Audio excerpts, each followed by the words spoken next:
اللهم صل على سيدنا محمد يا رب صل وسلم. بسم اللہ الرحمن الرحیم نحمدہ ونصلی علی رسولہ الکریم. آج ہم انشاءاللہ ایک نئی صورت شروع کر رہے ہیں جو قرآن مجید کی دوسری طویل ترین صورت ہے، اور اس صورت کا نام ہے آل عمران، کیونکہ اس میں حضرت عمران لیکن اہل کتاب میں جو نصارہ ہیں ان کا تذکرہ اس میں زیادہ ہوگا، کیونکہ اس صورت کی ابتدا جو ہے وہ عیسائیوں سے ایک مناظرہ تھا، ایک بحث و مباحثہ تھا، اس کے جواب میں یہ صورت نازل ہوئی ہے. تو اس میں آپ نے دیکھا سورہ بقرہ میں یہودیوں سے زیادہ خطاب تھا، اور آل عمران میں انشاءاللہ آپ دیکھیں گے کہ اہل نصارہ کا زیادہ تذکرہ ہوگا، اور اس کا شان نزول میں بتاؤں گا کہ اس کی وجہ کیا ہے. پہلے ہم اس رکوع کا لفظی ترجمہ پڑھیں گے، مختصر گرامر، اور پھر انشاءاللہ اس کی تفسیر ہوگی. تو یہ سورہ آل عمران کا پہلا رکوع ہے، اور سورہ یعنی جو تیسرا پارہ ہے اس کا 9واں رکوع ہے یہ. جی ہاں، تیسرے پارے کا 9واں رکوع اور سورہ آل عمران کا پہلا رکوع. اعوذ باللہ من الشیطان الرجیم، بسم اللہ الرحمن الرحیم. الف لام میم، اللہ اعلم بمرادہ، اللہ خوب مطلب جانتا ہے اس کا مفہوم کیا ہے. اللہ لا الہ، اللہ وہ ذات ہے، لا الہ الا ہو، کہ اس کے سوا کوئی عبادت کے لائق نہیں. الحی، زندہ ہے، القیوم، ہر چیز کو تھامنے والا ہے. قیم، اثر میں قیم کا جو لفظ ہے نا، یہ کہتے ہیں نگہبان، جو سب کا محافظ ہو، تھامنے والا ہو.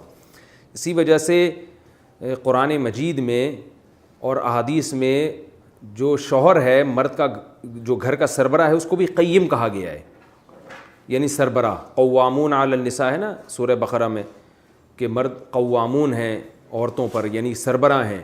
تو قیم سربراہ، وہ سربراہ جو ذرا تھامنے والا ہو، سب کو لے کے چلنے والا ہو. تو نگہبان، حاکم، ان تمام الفاظ سے اس کا ترجمہ کیا جاتا ہے. القیوم، زمین اور آسمان کو تھامنے والا، ان کے نظام کو چلانے والا. نزل علیک الکتاب، اس نے نازل کی ہے آپ پر کتاب کو، بالحق، کی حق کے ساتھ. مصدقاً، یہ کتاب تصدیق کرنے والی ہے، لما، ان کتابوں کی، بین یدیہ، جو اس کے سامنے ہے. جو ماضی میں جو چیز ہوتی ہے عربی میں اس کو سامنے کہا جاتا ہے، کیونکہ ماضی آپ کے سامنے ہوتا ہے، فیوچر آپ کی نظروں سے اوجھل ہوتا ہے. تو جو پہلے کتابیں گزر چکی ہیں، یہ قرآن ان کی تصدیق کرتا ہے، یعنی تورات، انجیل اور زبور. وَأَنزَلَ التَّوْرَاةَ وَالْإِنجِيلَ، اور اسی اللہ نے نازل کیا تورات کو بھی اور انجیل کو بھی. من قبل، اس سے پہلے، یعنی قرآن سے پہلے. ہدی للناس، یہ سب کتابیں اس نے نازل کی ہیں لوگوں کی ہدایت کے لیے. وَأَنزَلَ الْفُرْقَانَ، اور اسی نے فرقان کو نازل کیا. الفرقان، فارق، فرق کرنے والا. الفرقان، حق اور باطل کو کھول کھول کے جدا کرنے والا. ان الذین کفروا، بے شک وہ لوگ جو کافر ہیں، بآیات اللہ، اللہ کی آیات کے منکر ہیں. لہم، ان کے لیے، عذاب شدید، سخت عذاب ہے. واللہ عزیز، اور وہ اللہ غالب ہے. ذو انتقام، انتقام والا ہے. ذو کا معنی ذا، ذو، ذی، والے کو کہتے ہیں، انتقام والا ہے. ان اللہ، بے شک اللہ تعالی، لا یخفی علیہ شیء، نہیں ہے مخفی اس اللہ پر کوئی بھی چیز. فی الارض، آسمانوں میں بھی. ولا فی السماء، اور نہ ہی زمین میں، فی الارض، زمین میں. ولا فی السماء، اور نہ ہی آسمانوں میں، یعنی نہ ہی آسمانوں میں اس پر کوئی چیز مخفی ہے اور نہ ہی زمین میں. خفی، یخفا، سمیع یسمع کی طرح مخفی ہونا، چھپا ہوا ہونا. هو الذی، اللہ وہ ذات ہے. یصورکم، جو تمہاری تصویر بناتا ہے. صور یصور تصویراً، صورت بنانا، جو تمہاری صورت بناتا ہے. فی الارحام، رحموں میں. رحم، ماں کے رحم کو کہا جاتا ہے جہاں بچہ بنتا ہے. ارحام اس کی جمع. رحموں میں تمہاری تصویریں بناتا ہے. کیف یشاء، جیسے چاہتا ہے. لا الہ الا ہو، کوئی عبادت کے لائق نہیں ہے سوائے اس کے العزیز زبردست غالب. عزیز کا معنی ہوتا ہے ہر چیز پر غالب. الحکیم حکمت والا بھی ہے. هو الذی وہ اللہ وہ ذات ہے انزل علیک الکتاب اس نے نازل کی ہے آپ پر کتاب.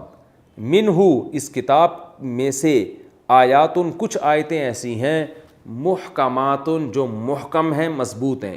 احکمہ یحکم احکامن کا معنی ہوتا ہے مضبوط کرنا. آپ نے اردو میں لفظ دیکھا ہوگا نا مستحکم, یہ مستحکم محکم ہی سے نکلا ہے. تو مضبوط آیتیں ہیں, واضح آیتیں ہیں. ہننا یہ جو آیتیں ہیں ام الکتاب کتاب کی اصل ہیں. ترجمے میں انشاءاللہ اس کا مفہوم بتاؤں گا. وَأُخَرُ اخرو اصل میں اخرا کی جمع ہے, اخرا ضربہ کی طرح. اضربو دوسرے کے مقابلے میں زیادہ مارنے والا, اس کی مؤنث آتی ہے ضربہ دوسرے کے مقابلے میں زیادہ مارنے والی, اور ضربہ کی جمع آتی ہے ضربو مارنے والیاں. تو آخرو افعلو کی طرح اخرو تھا اصل میں. اخرو کا مطلب دوسرے کے مقابلے میں لاسٹ میں آنے والا. اخرا اس کی مؤنث ہے دوسرے کے مقابلے میں لاسٹ میں آنے والی, اور اخر اس کی جمع ہے مقابلے میں لاسٹ میں آنے والیاں. یعنی کیا مطلب, ایک کے مقابلے میں دوسری, یہ مطلب ہوگا اس کا. ضروری نہیں لاسٹ میں آنے والی ہو, ایک کے مقابلے میں دوسری. تو یہاں مطلب یہ ہوا آیتیں چونکہ مؤنث ہیں اس لیے اللہ نے فرمایا کہ ہن ام الکتاب کے کچھ آیتیں محکم ہیں جو کتاب کی اصل ہیں ہیں. وَأُخَرُ اور اس کے مقابلے میں دوسری کچھ آیتیں ایسی ہیں متشابہات جو متشابہات ہیں. متشابہ کا مطلب ہوتا ہے جس میں اشتباہ ہے, ان کا مفہوم واضح نہیں ہے, ان کی مراد واضح نہیں ہے کہ اللہ کی اس سے مراد کیا ہے, یہ واضح نہیں ہے. فَأَمَّا الَّذِينَ پس بہرحال وہ لوگ فی قلوبہم زیغ جن کے دلوں میں کجی ہے. زیغ ٹیڑھے پن کو کہتے ہیں, جن کے دلوں میں ٹیڑھا پن ہے, کجی, ہر وقت نیگیٹو سوچتے ہیں. فَيَتَّبِعُونَ وہ اتباع کرتے ہیں, پیچھے چلتے ہیں, درپے رہتے ہیں, ماں ان آیتوں کے تشابہ منہ جو اس قرآن میں سے متشابہ ہیں. تشابہ یتشابہ, تزارب یتزارب, تزاربن کی طرح جو ان میں متشابہ آیتیں ہیں جن کے مفہوم مراد کسی کے سامنے ہے ہی نہیں. تو وہ کیا کرتے ہیں, ان آیتوں کے پیچھے چلتے ہیں ابتغاء الفتنتی فتنہ تلاش کرنے کے لیے. ابتغاء کا معنی تلاش کرنا, وابتغاء تأویلہ اور ان آیتوں کی تعویل کو تلاش کرنے کے لیے. تعویل کہتے ہیں تفسیر کو. تعویل سے وہ تعویل مراد نہیں ہے جو ہم اردو میں یا عربی میں کہتے ہیں اس کی تعویلات کر رہا ہے, گول مول گھما رہا ہے, یہ نہیں. تعویل کا مطلب عربی میں تفسیر. ان آیتوں کی تفسیر تلاش کرنے کے پیچھے لگے رہتے ہیں. وما يعلم تأویلہ الا اللہ حالانکہ نہیں جانتا ان کی تفسیر مگر اللہ تعالیٰ. یعنی جو متشابہ آیتیں ہیں ان کی تفسیر صرف اللہ ہی جانتا ہے. والراسخون فی العلم اور جو لوگ علم میں راسخ ہیں مضبوط ہیں. رسوخ مضبوطی کو کہا جاتا ہے. راسخ جو علم میں گہرائی میں گھسے ہوئے لوگ ہیں وہ کیا کہتے ہیں, یقولون وہ کہتے ہیں آمنا بہ کہ ہم ان آیتوں پر بھی ایمان رکھتے ہیں. کل من عندی ربنا سب آیتیں ہمارے رب کی طرف سے ہیں, یعنی محکم ہو یا متشابہ ہو سب ہمارے رب کی طرف سے, ہم سب پر ایمان رکھتے ہیں. وما یذکر الا اولو الالباب اور اللہ فرماتے ہیں نصیحت حاصل نہیں کرتے, یتذکروا تھا اصل میں یتصرفوا کی طرح, مگر اولو الالباب عقل والے لوگ. عقل والے ہیں جو نصیحت حاصل کرتے ہیں. ربنا اے ہمارے رب, یعنی یہ لوگ دعائیں بھی مانتے ہیں. یقولون یہ لوگ کہتے ہیں جو راسخین فی العلم میں کیا کہتے ہیں, ربنا اے ہمارے رب, لا تزغ قلوبنا ہمارے دلوں کو ٹیڑھا مت کیجیے. ازاغ یزیغ ازاغتن اصل میں تھا ازوغ یزوغ ازواغن, اکرم یکرم اکرامن کی طرح. لا تکرم اکرام مت کرو, لا تزوغ ٹیڑھا مت کر, تو تزوغ کو پڑھا جاتا ہے تزغ. اے اللہ ہمارے دلوں کو ٹیڑھا مت کر, کجی پیدا مت کر. بعد اذ بعد اس کے کہ از کا معنی جب, ہدیتنا تو نے ہمیں ہدایت دے دی. اے اللہ اب ہمیں ہدایت جب تو نے ایک دفعہ دے دی ہے, اسلام کی توفیق دے دی ہے, اب اس کے بعد ہمارے دلوں کو یہاں سے ہٹائیے گا مت, ٹیڑھا مت کیجیے گا. وہب لنا واو کا معنی اور ہب ہبا کر دے. اس اصل میں آتا وہب یوہبو جس کو پڑھا جاتا ہے یہبو, تو یہبو میں جب حرف عطین حذف کریں گے تو ہب بن جائے گا امر. وہب لنا اور ہبا کر دے تو ہمارے لیے, من لدن کا اپنی طرف سے, رحمتن رحمت بھی دے دے ہمیں. انکا بے شک تو, انت الوہاب بے شک تو وہاب ہے, صیغہ مبالغہ ہے. بہت زیادہ عطا کرنے والا ہے۔ ربنا اے ہمارے رب، انکا بے شک تو جامع الناس لوگوں کو جمع کرنے والا ہے، جمع یجمع جمع کرنا، جامع جمع کرنے والا، بے شک تو لوگوں کو جمع کرنے والا ہے، لیومن ایک ایسے دن میں لا ریب فیہ جس میں کوئی شک نہیں ہے، یعنی جس کے واقع ہونے میں کوئی شک نہیں ہے۔ ان اللہ بے شک اللہ تعالیٰ لا یخلف المیعاد اپنے وعدوں کی خلاف ورزی نہیں کرتا۔ اخلف یخلف کا معنی خلاف ورزی کرنا۔ یہ تو اس رکوع کا لفظی ترجمہ تھا۔ اب آئیے ہم اس کی تفسیر کی طرف چلتے ہیں۔ سورہ آل عمران بڑی دلچسپ صورت ہے، اس میں بہت واقعات ہیں پیغمبروں کے بھی، اور کچھ غزوہ احد کو بڑی تفصیل سے اس میں بیان کیا گیا ہے، کچھ احکام بھی ہیں۔ یہ جو شروع ہوتی ہے اصل میں نبی صلی اللہ علیہ وسلم کے پاس اہل نجران کے کچھ عیسائی راہب آئے تھے، اور آپ صلی اللہ علیہ وسلم سے بحث کرنے کے لیے، مناظرہ کرنے کے لیے، اور انہوں نے کچھ اشکالات کیے تھے۔ نبی صلی اللہ علیہ وسلم نے ان کو دعوت دی کہ اسلام قبول کرو، توحید کے راستے پر آ جاؤ، حضرت عیسیٰ اللہ کے بیٹے نہیں ہیں، توحید بیان کی ان کے سامنے۔ وہ اشکالات کرتے تھے، یہاں تک کہ پھر مباہلے کا چیلنج دیا گیا ان کو۔ اس مباہلے کا ذکر بھی آل عمران میں، تعالوا ندعو ابناءنا وابناءکم ونساءنا ونساءکم وانفسنا وانفسکم ثم نبتہل فنجعل لعنت اللہ علی الکاذبین، کہ تم بھی اپنے رشتہ داروں کو لے آؤ، میں بھی لے آتا ہوں، ہم دونوں مل کے دعا کرتے ہیں، جو سچا ہوگا وہ بچ جائے گا اور جو جھوٹا ہوگا اس پر اللہ کی لعنت۔ لیکن وہ عیسائی ڈر گئے تھے، پھر وہ فرار ہو گئے، بھاگ گئے، وہ مناظرے میں، وہ مباہلے کے لیے نہیں آئے۔ نبی صلی اللہ علیہ وسلم نے فرمایا اگر یہ آ جاتے تو ان کو آگ کھا جاتی، ان کو ہلاک کر دیتی، او کما قال صلی اللہ علیہ وسلم۔ تو وہ آئے تھے، بحث مباحثہ ہوا ان سے، تو وہ یہ کہتے تھے کہ دیکھیں ہمارے پاس جو اللہ کی کتاب انجیل ہے اس میں تو خود لکھا ہوا ہے کہ حضرت عیسیٰ کلیمت اللہ ہے، اور خود قرآن بھی ان کو کلیمت اللہ کہتا ہے، اور روح اللہ بھی قرآن نے کہا ہے کہ اللہ کی روح ہیں۔ تورات میں بھی لکھا ہے کہ انجیل میں بھی لکھا ہے کہ حضرت عیسیٰ علیہ السلام روح اللہ ہیں، اللہ کی روح ہے، اور قرآن میں بھی لکھا ہے کہ روح اللہ ہیں اور کلیمت اللہ ہیں، اللہ کا کلمہ بھی ہیں، اللہ کی روح بھی ہیں۔ اور بعض حضرات کا یہ بھی دعویٰ تھا، بعض روایتوں میں آتا ہے کہ ابن اللہ کا لفظ بھی وہاں لکھا ہوا ہے انجیل میں، ابن اللہ، ابن کہتے ہیں بیٹے کو، اللہ کے بیٹے۔ تو یہ سب چیزیں تو خود لکھی ہوئی ہیں، تو جو روح ہوتی ہے وہ تو اسی کا باڈی کا حصہ ہوتی ہے، جیسے میری روح تو میرے جسم کا ایک حصہ ہے۔ تو لہذا حضرت عیسیٰ علیہ السلام کو جو ہم نے اللہ کے ساتھ الوہیت میں شریک کیا ہے، تو یہ اللہ سے الگ نہیں ہے، بلکہ اللہ ہی کا ایک معاذ اللہ پارٹ ہے، اللہ کا ایک حصہ ہے، اور اللہ کا بیٹا ہے۔ اور کلمت اللہ کا مطلب اللہ نے کلام کیا، تو اللہ کی کلام جو ہے نا یہ مجسم شکل میں ہمارے پاس آیا، اور کسی کا بھی کلام جو ہے نا وہ اس کے علاوہ کوئی دوسری چیز نہیں ہوتی، وہ اسی کی ایک صفت ہوتی ہے۔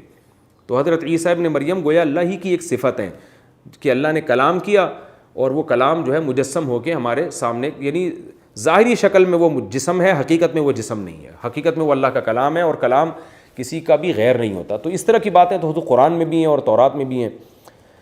تو ان باتوں کا ان آیتوں میں جواب دیا گیا، اور توحید بیان کی گئی کہ تم جو حضرت عیسیٰ ابن مریم کو مصیبتوں میں پکارتے ہو، ان کو بھی تعویلات کر کے معبود کہتے ہو، یہ معبود کہنا درست نہیں ہے۔ تو عیسائیوں کا وفد سامنے بیٹھا تھا، اور آپ صلی اللہ علیہ وسلم پر یہ آیتیں نازل ہوئیں کہ آپ ان کو یہ اللہ کی طرف سے کلام پڑھ کے سنا دیں۔ الف لام میم، اللہ اعلم بمرادہ، اللہ اس کی مراد جانتا ہے۔ اللہ لا الہ الا ہو، اللہ وہ ذات ہے کہ اس کے سوا کوئی عبادت کے لائق نہیں۔ کیا مطلب؟ عیسیٰ ابن مریم معبود نہیں ہے۔ اب یہاں جب بھی لا الہ کا مطلب ہوگا تو اس کا مطلب لا الہ میں الوہیت کی نفی جو ہو رہی ہے حضرت عیسیٰ ابن مریم سے ہو رہی ہے۔ لا الہ الا ہو، اللہ وہ ذات ہے، لا عیسیٰ ولا موسیٰ، نہ تو عیسیٰ وہ ذات ہے کہ جس کے سوا کوئی معبود نہ ہو، اور نہ موسیٰ، بلکہ صرف اللہ کی ذات ہے جس کے سوا کوئی عبادت کے لائق نہیں۔ الحی، جو زندہ ہے، صرف اللہ کی ذات ہے جو ہمیشہ سے ہے، ہمیشہ رہے گا۔ حضرت عیسیٰ کی ذات ایسی نہیں ہے۔ القیوم، اور ہر چیز کو تھامنے والا ہے۔ عیسیٰ ابن مریم اس نظام کائنات کو چلانے والے نہیں ہیں۔ نزل علیک الکتاب بالحق، اللہ وہ ذات ہے جس نے محمد صلی اللہ علیہ وسلم آپ پر کتاب کو حق کے ساتھ نازل کیا، اس کتاب میں کوئی کجی نہیں ہے۔ مصدقاً، اور یہ کتاب تصدیق کرتی ہے لما بین یدیہ، ان کتابوں کی بھی جو اس سے پہلے ہیں۔ تو اس میں عیسائیوں کو خطاب کیا جا رہا ہے کہ محمد صلی اللہ علیہ وسلم کوئی نیا دین لے کر نہیں آ رہے، کیونکہ جب کوئی نئی چیز آتی ہے تو اس کا ایکسیپٹ کرنا لوگوں کے لیے بہت مشکل ہوتا ہے۔ اگر آپ صلی اللہ علیہ وسلم آ کے پرانے پیغمبروں کا انکار کر دیتے تو پھر عیسائیوں کے لیے بہت بڑی آزمائش کھڑی ہو جاتی کہ یہ درست ہیں یا وہ درست ہیں، جتنے دلائل ان کے برحق ہونے پر ہیں اتنے ہی ان کے برحق ہونے پر بھی ہیں، تو یہ بہت کنفیوژن ہو جاتی۔ اس لیے ہر آنے والے پیغمبر کی اللہ ذمہ داری لگاتے ہیں کہ وہ پچھلے پیغمبروں کا انکار نہ کریں بلکہ ان کی تصدیق کریں۔ تو فرمایا کہ یہ کتاب تصدیق کرتی ہے تورات اور انجیل کی بھی۔ وَأَنزَلَ التَّوْرَاةَ وَالْإِنجِيلَ، اور قرآن کہہ رہا ہے کہ انجیل اور تورات کو بھی اسی خدا نے نازل کیا ہے، جس خدا نے اس کتاب کو نازل کیا ہے، من قبل، اس سے پہلے۔ اور یہ تینوں کتابیں قرآن، تورات اور انجیل ہدی للناس، یہ لوگوں کی ہدایت کے لیے، گائیڈنس کے لیے، لوگوں کی رہنمائی کے لیے کہ غلط اور صحیح میں فرق کر سکیں۔ وَأَنزَلَ الْفُرْقَانَ، اور اسی اللہ نے الفرقان کو بھی نازل کیا۔ قرآن کو اللہ نے پہلے بتا دیا کہ اس نے قرآن نازل کیا، اس کے بعد اللہ نے اسی قرآن کو ایک دوسرے نام سے تعبیر کیا، الفرقان۔ یعنی قرآن کی یہ صفت ہے، یہ حق اور باطل میں ایسے فرق کر دیتی ہے کہ دودھ کا دودھ اور پانی کا پانی۔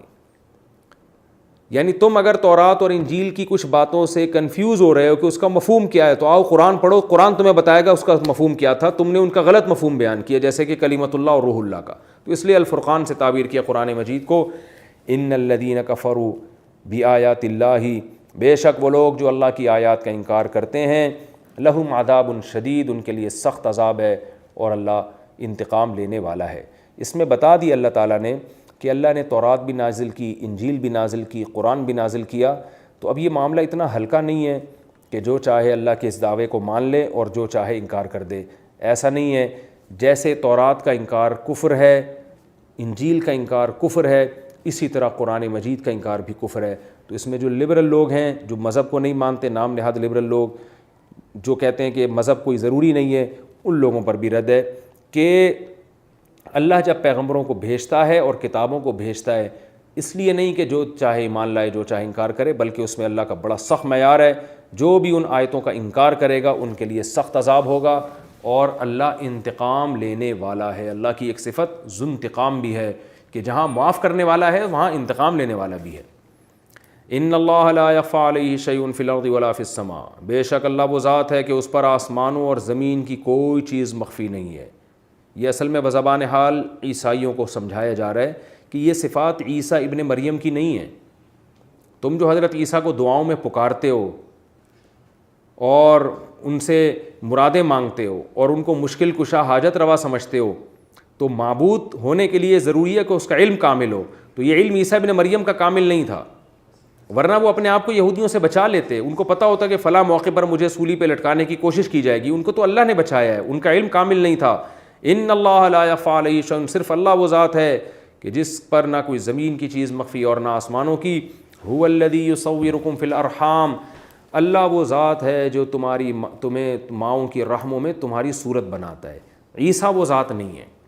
حضرت عیسیٰ علیہ السلام میں یہ طاقت نہیں تھی کہ وہ ماں کے پیٹ میں تمہیں بناتے ہیں۔ یعنی یہ تو بالکل بدیہی چیزیں ہیں جو عیسائیوں کو سمجھایا جا رہا ہے کہ اتنا کچھ ماننے اور اپنی زبان سے اقرار کے بعد تم کیسے عیسیٰ کو مشکل کشا اور معبود سمجھتے ہو۔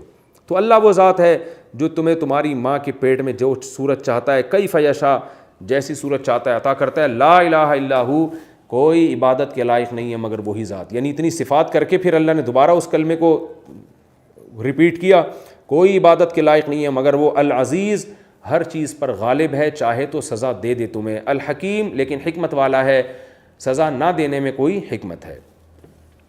رہا یہ اسکال جو وہ اعتراض کیا کرتے تھے کہ پھر قرآن میں اور تورات اور انجیل میں حضرت عیسیٰ کو کلمت اللہ کیوں کہا گیا، روح اللہ کیوں کہا گیا، اور اس طرح کی اور آیتیں کیوں ہیں؟ تو اللہ نے اس کا جواب دیا، هو الذی انزل علیک الکتاب، اللہ وہ ذات ہے جس نے آپ پر کتاب کو نازل کیا، منہ آیات محکمات، اس میں کچھ آیتیں محکم ہیں، مضبوط کا معنی ان کی مراد بالکل واضح ہے، اس میں کوئی ابہام نہیں ہے، نہ لغوی معنی کے اعتبار سے ابہام ہے، نہ اس لحاظ سے ابہام ہے کہ اس میں اللہ کی مراد کیا ہے۔ جیسے نماز پڑھو، روزہ رکھو، اللہ ہر چیز پر قدرت رکھتا ہے، ختم نبوت کا مسئلہ قرآن نے بیان کیا، اور جنت اور جہنم، یہ بالکل واضح آیتیں ہیں، ان میں کوئی ابہام نہیں ہے۔ اللہ کے فرشتے بھی ہیں اور جنات بھی ہیں، اور شیطان کا جو انکار کیا اس نے آدم علیہ السلام کے سجدے سے، پھر اس کو جنت سے نکالا گیا، آدم علیہ السلام کو جنت سے نکالا گیا اور شیطان کو ہمیشہ کے لیے دھتکار دی۔ یہ جو آیتیں ہیں، یہ نماز کا حکم، زکوٰۃ کا حکم، والدین کے ساتھ حسن سلوک کا حکم، اور عورت کا مال کھانے پر پابندی، اور یتیموں کا مال کھانے پر پابندی، اور تجارت حلال طریقے سے کرو، حرام مت کھاؤ، یہ ساری آیتیں بہت واضح ہیں۔ فرمایا ہن ام الکتاب، یہ قرآن کی اصل آیتیں ہیں۔ اصل کے کیا مطلب؟ یہ اصول ہیں۔ آگے کچھ آیتیں متشابہ ہیں۔ متشابہ کا مطلب ہوتا ہے جن کی یا تو مطلب ہی پتہ نہیں ہوتا۔ علماء نے اس کی دو قسمیں بیان کی، ایک متشابہ المعنی اور ایک متشابہ الکیف۔ معنی کا مطلب یہ کہ جس کا لفظی ترجمہ ہی نہیں پتہ ہمیں، جیسے الف لام میم اور حا میم عین سین قاف اور نون، یہ آیتیں جن کو حروف مقطعات کہا جاتا ہے، ان کا تو اصل مفہوم ہی نہیں پتہ ہے کہ اس کا مطلب کیا ہے، یہ بھی متشابہات میں۔ اور کچھ ایسی ہیں جن کا لغوی مطلب تو ہمیں پتہ ہے، لیکن ان سے اللہ کی پوری مراد کیا ہے، ان کی کیفیت کیا ہے، وہ ہمیں معلوم نہیں ہے۔ جیسے قرآن میں آتا ہے کہ الرحمن علی العرش استویٰ، رحمان عرش پر مستوی ہے، ساتوں آسمانوں کے اوپر عرش ہے، اس کے اوپر اللہ تعالیٰ کی ذات ہے۔ اب کیسے ہے ہمیں نہیں پتہ، کیونکہ اللہ تعالیٰ کا ظاہر انسانوں کی طرح تو جسم نہیں ہوتا، اللہ تو جسم سے پاک ہے، اللہ تعالیٰ ان صفات سے پاک ہے جو انسانوں کی طرف منسوب کی جاتی ہیں، تو اس میں ہمیں نہیں معلوم۔ حدیث میں آتا ہے، بلکہ قرآن میں ہی ہے، والسماوات مطویات بیمینہ، سارے آسمان اللہ کے دائیں ہاتھ میں لپٹے ہوئے ہوں گے، والارض جمیعا قبضتہ یوم القیامۃ والسماوات مطویات بیمینہ، آسمان سارے دائیں ہاتھ میں لپٹے ہوئے ہوں گے اور زمین اس کے قبضے میں ہوگی۔ تو اب دائیں ہاتھ بایاں ہاتھ یہ کیا مراد ہے؟ اور حدیث میں آتا ہے کلتا یدیہ یمین، اللہ کے دونوں ہاتھ داہنے ہی ہیں۔ تو صحابہ بھی ان آیتوں کا مفہوم نہیں پوچھا کرتے تھے آپ صلی اللہ علیہ وسلم سے، اور نہ نبی نے ہمیں بتایا۔ تو اللہ فرماتے ہیں کہ کچھ آیتیں متشابہات میں سے ہوتی ہیں، تو جو محکم آیتیں ہیں ان کو ام الکتاب کہا گیا۔ کیا مطلب؟ وہ اصل ہے۔ تو متشابہ کا ایسا مفہوم بیان کرنا ہے کہ وہ اصل سے نہ ٹکرا رہا ہو۔ آپ اگر متشابہ کا تفصیل بیان کریں گے، اس کو سمجھانے کی کوشش کریں گے، تو اصل پر محکمات پر پیش کریں گے اس کو، جو اصل آیتیں ہیں۔ مثال کے طور پر اصل آیت کیا ہے؟ ام الکتاب لیس کمثلہ شیء، قرآن کہتے ہیں اللہ جیسا کوئی بھی نہیں ہے۔ تو آپ نے متشابہ کی ایسی تفسیر بیان کر دی کہ اس میں اللہ کا مخلوق جیسا ہونا لازم آ رہا ہے، تو اس کا مطلب آپ محکم آیتوں کو اصل نہیں مانتے۔ اصل کا مطلب یہ اصولی ہیں، آگے جو بھی تفسیر ہوگی ان اصولوں کو سامنے رکھ کر ہوگی، ان اصولی آیتوں کو سامنے رکھ کر ہوگی۔ تو اصولی آیت کیا ہے کہ لیس کمثلہ شیء، اللہ جیسا کوئی بھی نہیں ہے۔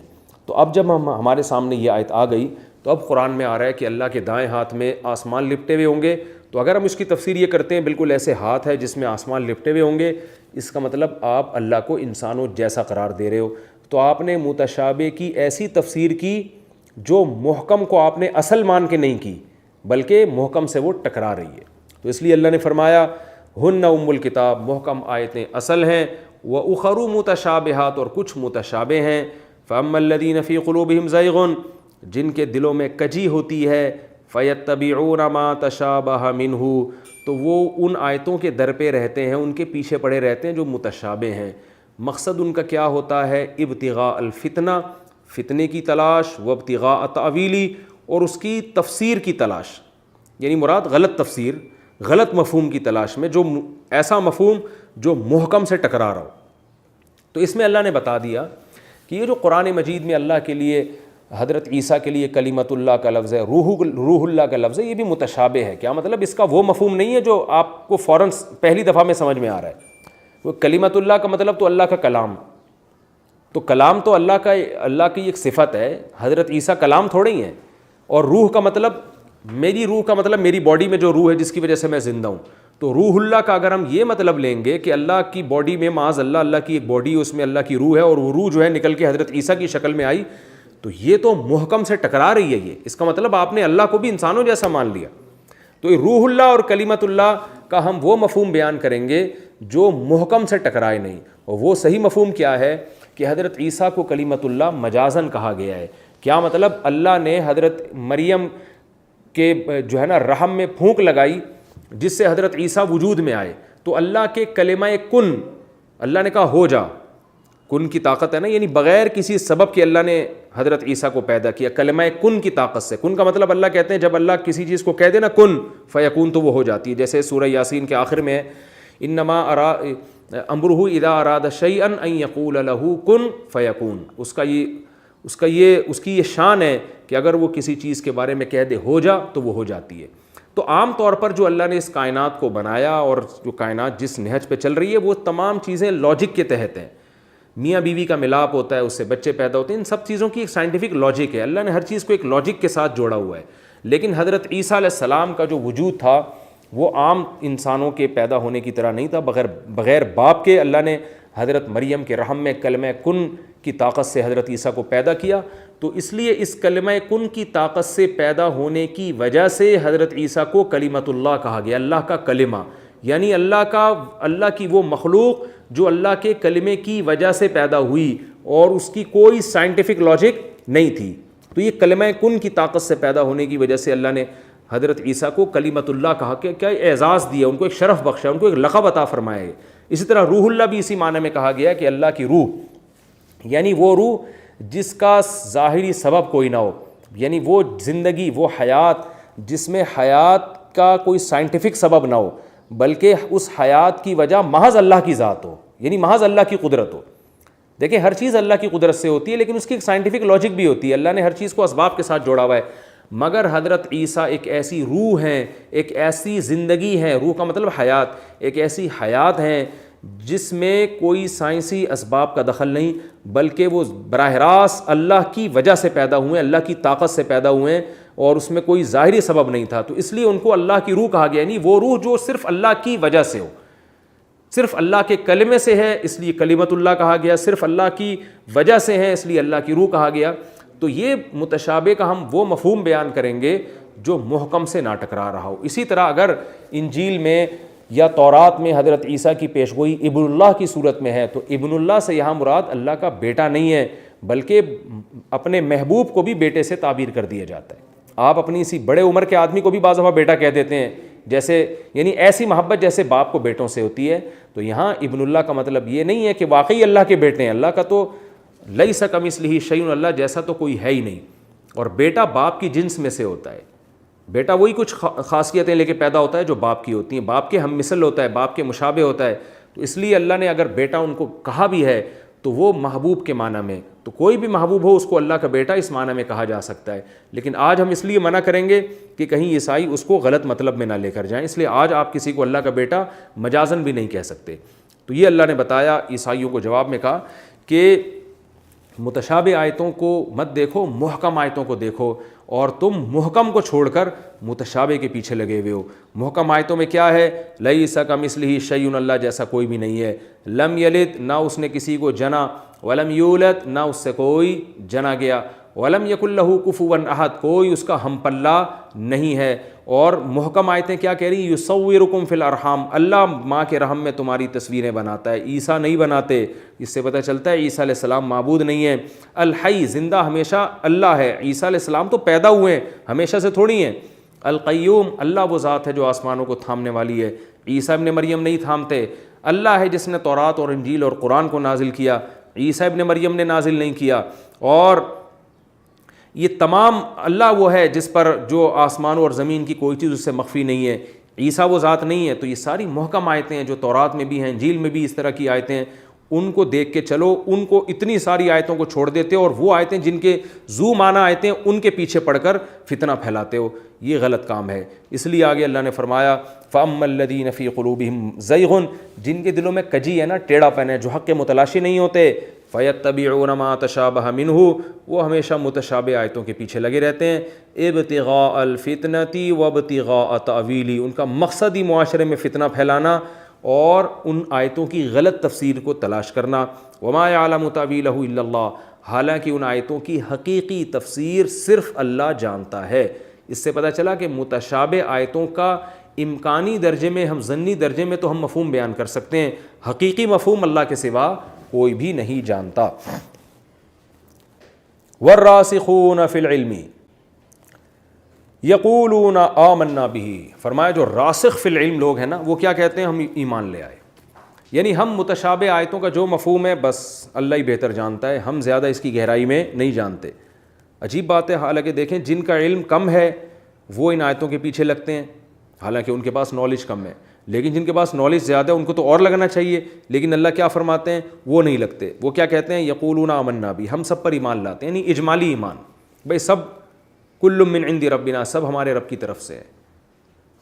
یعنی کسی ایک آیت کی وجہ سے ایسا نہیں ہوتا دوسری آیتوں کا انکار کرنا شروع کر دیں یا قرآن ہی کا انکار کر دیں کہ یہ اللہ کیسی باتیں کر رہا ہے. جیسے کل ایک صاحب نے مجھ سے پوچھا کہ قرآن میں آتا ہے سنفرغ لکم ایھا الثقلان کل یوم ھو فی شأن، سورہ رحمان میں کہ اللہ ہر دن ایک حالت میں ہے، کسی نہ کسی کام میں اللہ لگا ہوا ہے، اور اے جنات اور انسانوں ہم عنقریب تمہارے لیے فارغ ہونے والے ہیں، یعنی تمام کاموں سے ہم فراغت حاصل کر کے تمہارا حساب لینے والے ہیں. تو وہ صاحب مجھ سے پوچھنے تھے کہ بھائی یہ اللہ کو ہمارا حساب لینے کے لیے فارغ ہونے کی کیا ضرورت ہے، اللہ تو ایٹ اے ٹائم سارے کام کر سکتے ہیں. تو میں نے ان سے کہا بھائی اللہ ہم سے ہماری زبان میں بات کرتے ہیں. جب آپ بہت بڑے ہوتے ہیں تو سامنے والے کے لیول پہ آ کے آپ کو بات کرنی ہوتی ہے جس سے بات آپ کی سمجھ میں آئے گی. تو اللہ نے ہم سے ہمارے حساب سے سمجھایا ہے، کیونکہ اللہ بہت سارے کاموں میں لگے ہوئے ہیں، کسی کی شان بڑھا رہے ہیں، کسی کی شان گھٹا رہے ہیں، کسی کا رزق تنگ کر رہے ہیں، کسی کا رزق بڑھا رہے ہیں. تو اس سے ایک انسان کو وہم ہو سکتا تھا پتہ نہیں حساب و کتاب ہمارا صحیح طرح سے ہوگا بھی کہ نہیں ہوگا. تو اللہ نے ہمیں تسلی دے دی، فکر نہ کرو، جب تمہارا حساب و کتاب ہوگا یہ ساری فائلیں لپیٹ چکا ہوں گا، بالکل فارغ بیٹھا ہوں گا تمہارے لیے. حالانکہ اللہ کو ضرورت نہیں ہے. تو یہ بھی متشابہ آیتیں ہیں کہ اللہ ہم سے ہماری زبان میں بات کر رہے ہیں. اب اس متشابہ کو بھی ہم محکم کی روشنی میں حل کریں گے. وہ یہی ہے کہ بھئی اللہ ہم سے ہماری زبان میں بات کرتے ہیں، ہم سے ہمارے لب و لہجے میں بات کرتے ہیں، یعنی جو ہمارے محاورے ہیں ان میں بات کرتے ہیں. اگر اللہ بالکل اس طرح سے بات کرنا شروع کر دے تو ہماری مینٹل اپروچ سے اوپر ہو جائے گا، جو اللہ کی شان ہے، اگر اس طرح سے بات کرے ہم سے تو.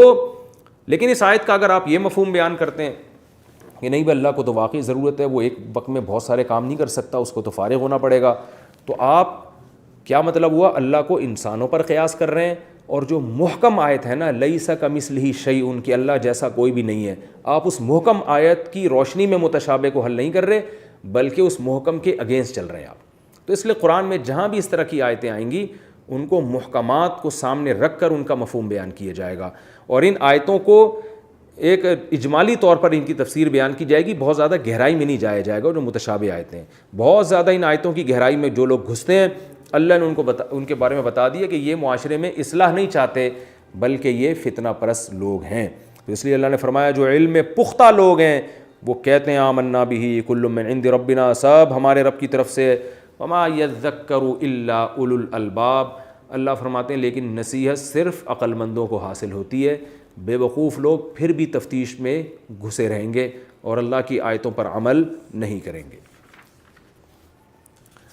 اللہ نے فرمایا کہ جو راسخین فی العلم ہیں وہ یہ بھی دعا کرتے ہیں کہ اللہ اس قسم کے جو معاشرے میں فتنہ پرست لوگ ہیں نا، جو مذہب میں اس طرح کجی تلاش کرتے ہیں اور گہرائی میں گھس گھس کے عیب تلاش کرتے ہیں، ایسا نہ ہو کہ ہم ان سے متاثر ہو جائیں اور ہمارا ایمان بھی خطرے میں پڑ جائے. لہذا وہ دعا مانگتے ہیں، اور ربنا، اے ہمارے رب، لا تزغ قلوبنا، ہمارے دلوں میں کو ٹیڑھا مت کیجیے گا، بعد اذ ہدیتنا، بعد اس کے کہ آپ نے ہمیں ہدایت دے دی. یعنی ایک دفعہ ہمیں ایمان کی توفیق مل گئی ہے تو یہ جو پروپیگنڈے والے لوگ ہیں وسوسے ڈالتے ہیں قرآن و سنت کے بارے میں، ایسا نہ ہو کہ ان کے وسوسوں سے متاثر ہو کر ہم ایمان سے ہاتھ دھو بیٹھیں، نہ ادھر کے رہیں نہ ادھر کے رہیں. تو اے اللہ ہمارے دلوں کو تو مضبوطی سے تھام لے. وَهَبْ لَنَا مِن لَّدُنْكَ رَحْمَةً، اور صرف یہ نہیں کہ ہدایت پر قائم رکھ بلکہ ہمیں اپنی طرف سے اضافی رحمت بھی دے، یعنی اور مضبوطی سے ہدایت پر اور ایمان میں ترقی عطا فرما. اِنَّكَ أَنْتَ الْوَهَّابُ، بے شک تو بہت زیادہ عطا کرنے والا ہے. ربنا انک جامع الناس لیوم لا ریب فیہ، اے اللہ ہمارا آخرت پر ایمان ہے. آج اگر ہم ان کی باتوں میں وسوسوں میں آ کے قرآن کا انکار کر دیں یا عیسائیوں کی باتیں میں آ کے ہم عیسیٰ کو اللہ کا بیٹا کہنا شروع کر دیں ان کے پروپیگنڈے سے متاثر ہو کر، تو ہمیں پتہ ہے ایک دن قیامت آئے گی تو ہم سے حساب لے گا.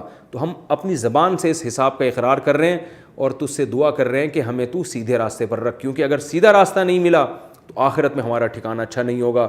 ربنا، اے ہمارے رب، انک جامع الناس، بے شک تو لوگوں کو جمع کرنے والا ہے، لیومن، ایک ایسے دن، لا ریب فیہ، جس کے واقع ہونے میں کوئی شبہ نہیں ہے. ان اللہ لا یخلف المیعاد، اللہ فرماتے ہیں واقعی اللہ اپنے وعدے کی خلاف ورزی نہیں کرتا، اللہ انسانوں کو ایک دن جمع کرے گا. یہ تو اس آیت کی تفسیر ہو گئی اس رکوع کی. میں مختصراً اس سے ملنے والے اسباق نمبر وار بیان کرتا ہوں. سب سے پہلے تو عقیدہ توحید.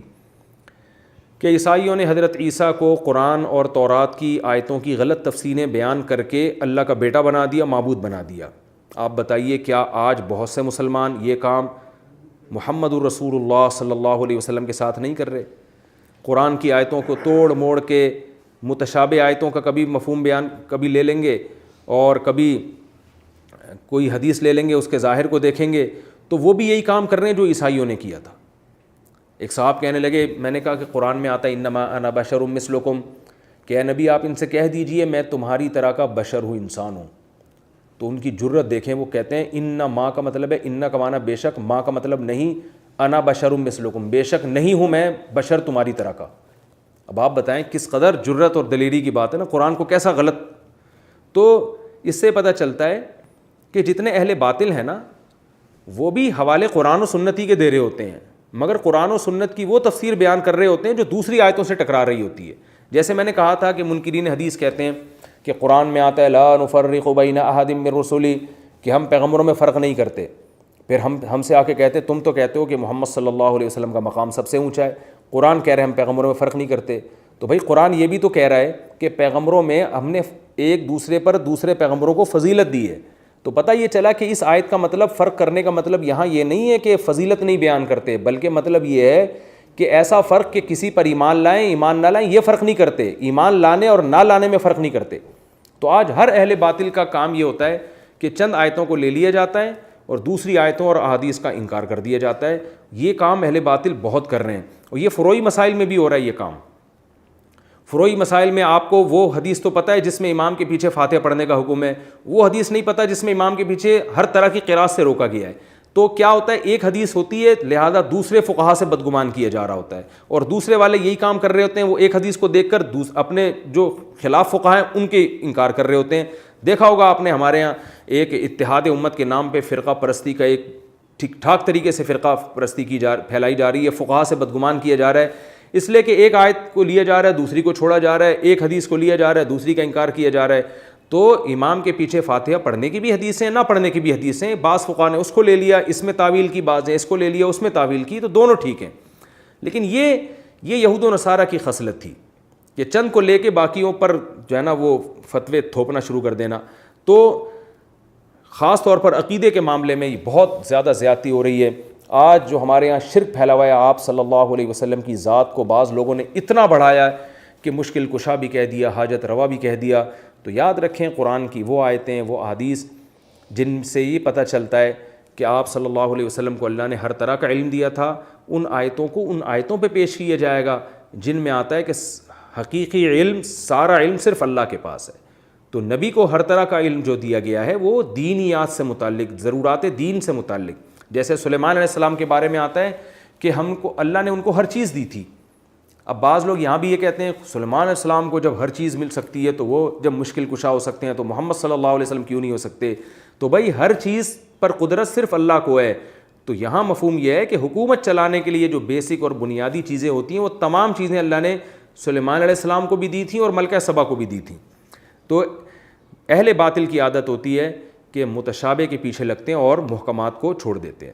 دوسرا علمی نقطے کی بات ہمیں یہ بھی پتہ چلتی ہے کہ قرآن نے یہ کہا ہے کہ راسخین فی العلم متشابہ کے پیچھے نہیں پڑتے۔ آج ایک مسئلہ ہمارے ساتھ یہ ہے کہ آج یہ استواء علی العرش کہ اللہ عرش پر ہے، اللہ کا ہاتھ ہے، ان مسائل کو بھی بہت زیادہ ممبروں سے بیان کیا جا رہا ہے۔ تو قرآن ان مسائل میں زیادہ غور و خوض سے منع کر رہا ہے۔ اس بارے میں اعتدال کی رائے یہی ہے کہ اسلاف کا یہ مذہب تھا کہ قرآن میں اللہ کے لیے جو ہاتھ اور عرش اور استواء کا معنی ہے ان کو اپنی اصل پہ رکھا جائے گا، لیکن کیفیت کو بیان نہیں کیا جائے گا۔ جیسے امام مالک سے منقول ہے الاستواء معلوم، کہ استواء کا تو لفظی ترجمہ معلوم ہے کہ بھئی عرش پر بیٹھنا، مستوی ہونا، قرار پکڑنا، لیکن اس کی کیفیت کیا ہے یہ مجہول ہے۔ والسؤال عنہ بدعہ، اور اس طرح کی چیزوں میں بحث مباحثہ کرنا، تفتیش کرنا یہ بدعت ہے۔ یہ امام مالک کا قول ہے۔ اسلاف جو بعد میں متقدمین گزرے ان کا جو واسطہ پڑتا تھا زیادہ تر جو عقل پرست لوگ ہیں نا اس زمانے کے فلاسفر تھے، ان سے وہ کہتے تھے کہ یہ اللہ کی ذات ایسی ذات کیسے ہو سکتی ہے جو عرش پر ہے؟ تو انہوں نے ان آیتوں کی تعویل کر لی۔ انہوں نے کہا استواء کا یہ مفہوم بھی ہو سکتا ہے استیلا، یعنی غلبہ حاصل کر لینا۔ جیسے ہم کہتے ہیں کہ بادشاہ جو ہے وہ کسی بادشاہ تخت افروز ہوا، تو مطلب یہ ہوتا ہے بادشاہ کے ہاتھ میں حکومت آ گئی، یہ بھی ایک مفہوم بیان کیا جاتا ہے. جیسے ہم کہتے ہیں نا کہ تختہ الٹ دیا گیا, وزیر اعظم کا تختہ الٹ دیا گیا, وزیر اعظم تختے پر براجمان ہو گئے اور وزیر اعظم جو ہے نا کرسی آج کل فلاں کے ہاتھ میں ہے. تو اس کا مفہوم کیا ہوتا ہے؟ حکومت. تو متاخرین نے یہ تعویل کی غیر مسلموں کو خاموش کرانے کے لیے کہ تم, یا جو ایتھیسٹ تھے وہ کہتے تھے یہ خدا کیسا ہے جو عرش پر بیٹھا ہوا ہے, تو انہوں نے اس کی تعویل کر لی. انہوں نے کہا بھائی یہ بھی تو قرآن کا مطلب ہو سکتا ہے, اللہ تعالیٰ عرش پر مستوی کا مطلب کہ جیسے اللہ تعالیٰ کے ہاتھ میں حکومت ہے, تو یہ بھی کسی حد تک تعویل بھی بن سکتی ہے. تو ہماری رائے میں جو پہلا قول ہے اسلاف کا وہ زیادہ جاندار ہے, نصوص کے زیادہ قریب ہے, لیکن دوسرے قول کو 100% گمراہی قرار دینا یہ بھی غلط ہے. تو اس بارے میں ضمنی اجمالی بات کی جائے گی, یقینی بات کوئی نہیں کر سکتا اس بارے میں. تو ہم یہ کہیں گے کہ اسلاف کا جو قول ہے وہ حق کے زیادہ قریب ہے, اور بعد میں متاخرین نے جو تعویلات کی ہیں ان تعویلات میں بھی انہوں نے ان نصوص کا انکار نہیں کیا. انہوں نے یہ نہیں کہا کہ اللہ عرش پر ہے, انہوں نے کہا بھئی اللہ عرش پر بھی ہے اور کیسے ہے وہ ہمیں نہیں پتہ, اور اللہ جو ہے وہ, اور یہ بھی ہو سکتا ہے کہ اللہ عرش پر ہونا یہ کنایا ہو حکومت اپنے ہاتھ میں لینے سے. تو اس لیے اس بارے میں بہتر یہی ہے کہ خاموشی اختیار کی جائے اور ان نصوص کو تلاوت کی جائے, ان کا ترجمہ پڑھا جائے, ان کی ڈیٹیل میں نہ جایا جائے. جیسے کہ قرآن کہہ رہا ہے کہ راسخین فی العلم بس اجمالی ایمان رکھتے ہیں, سب ہمارے رب کی طرف سے ہے اور ان کی زیادہ ڈیٹیل میں نہیں جاتے. اور اصل جو چیز فوکس کرنے کی ہے وہ یہ دعا کہ اللہ تو نے ہمیں جب ایمان کی توفیق دے دی تو ہمارے دلوں میں اب ٹیڑھاپن پیدا نہ کر. علماء سے ہم نے سنا ہے کہ جو مسلمان بھی روزانہ اس دعا کا معمول بنائے گا, اللہ کی رحمت سے انشاءاللہ امید ہے کہ اس کا خاتمہ ایمان پر ہوگا, کیونکہ اللہ نے ہمیں یہ دعا سکھائی ہے اور مانگنے کی ترغیب دی ہے. ظاہر ہے تبھی تو اللہ نے اپنے الفاظ میں ہمیں بتایا کہ یوں مانگا کرو, اس لیے کہ اللہ اس دعا کو قبول کرنا چاہتا ہے. تو جن لوگوں کو بھی یہ شبہ رہتا ہے کہ پتہ نہیں ہماری موت ایمان پر ہوگی نہیں ہوگی, اسلام سے ایسا نہ ہم پھر جائیں, تو شبہ بلکہ نہ بھی رہتا ہو تو یہ دعا کا معمول بنانا چاہیے کہ ربنا لا تزغ قلوبنا, اللہ بس ہمیں جب تو نے ایک دفعہ اسلام کی ہدایت دے دی اب یہاں سے ہٹانا نہیں, ہمیں کوئی ایسی طاقت نہ ہو جو ہمیں یہاں سے ہٹا سکے. اللہ تعالیٰ سے دعا ہے اللہ ہمیں ایمان پر قائم رکھے اور خاتمہ بالخیر ہمارا مقدر کر دے. وما علینا الا البلاغ.